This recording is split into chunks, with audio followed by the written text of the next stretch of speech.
صبر کا گھونٹ دوسروں کو پلانا آسان ہے، خود پیتے ہوئے پتہ چلتا ہے کہ ایک ایک قطرہ پینا کتنا بھاری پڑتا ہے۔ منزلیں چاہے کتنی ہی اونچی کیوں نہ ہو، راستے ہمیشہ پیروں کے نیچے ہوتے ہیں۔ سہنے والے کو اگر صبر آ جائے تو کہنے والے کی اوقات دو کوڑی کی رہ جاتی ہے۔ جب نصیب لکھنے والا ہمیں 70 ماؤں سے زیادہ پیار کرتا ہے تو ہمیں نصیب خراب کیسے ہو سکتے ہیں؟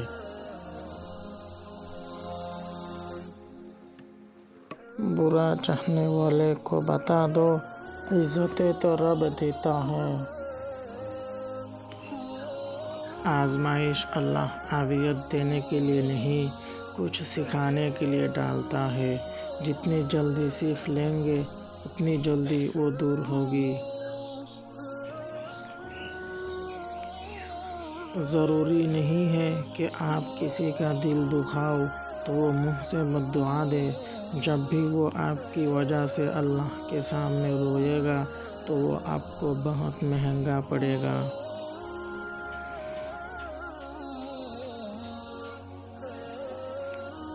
اسلام اتنا خوبصورت مذہب ہے کہ مسکرانے پر بھی آپ کو اجر ملتا ہے، اور یہاں تک کہ غصے کی حالت میں خاموش رہنے پر بھی۔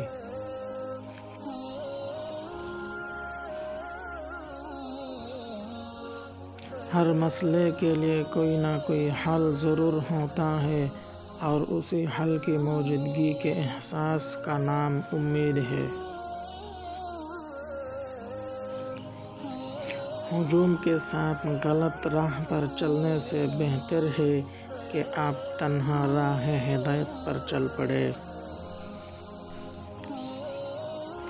تجھے تیری اوقات کا اس دن پتہ چلے گا اے انسان، جب لوگ تجھ پہ مٹی ڈال کر ہاتھ بھی تجھ پر جھاڑیں گے۔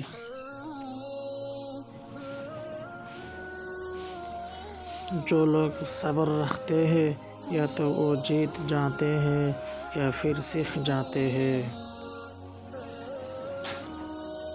جو شخص تمہاری نظروں میں تمہاری ضرورت کو سمجھ نہیں سکتا، اس سے کچھ مانگ کر خود کو شرمندہ نہ کرو۔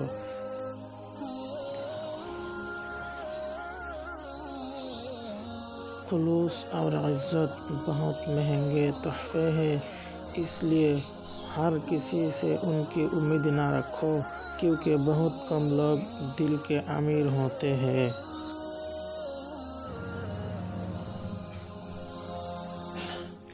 آپ کا بڑا سرمایہ وہ لوگ ہیں جو آپ کی غیر موجودگی میں اپنے رب سے دعاؤں میں آپ کے لیے خیر مانگتے ہیں۔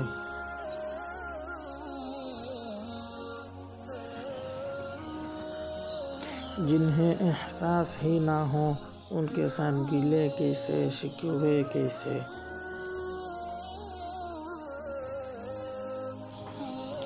زندگی بہت خوبصورت ہوتی ہے، اسے بیکار لوگوں کے پیچھے برباد مت کرے۔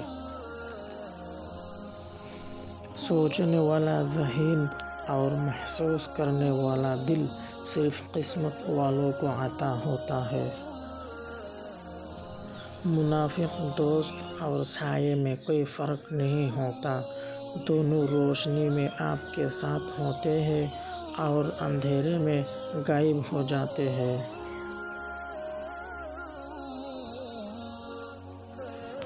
کبھی کبھی دل کی بات صاف صاف بتا دینی چاہیے، کیونکہ بتا دینے سے فیصلے ہوا کرتے ہیں اور نہ بتانے سے فاصلے۔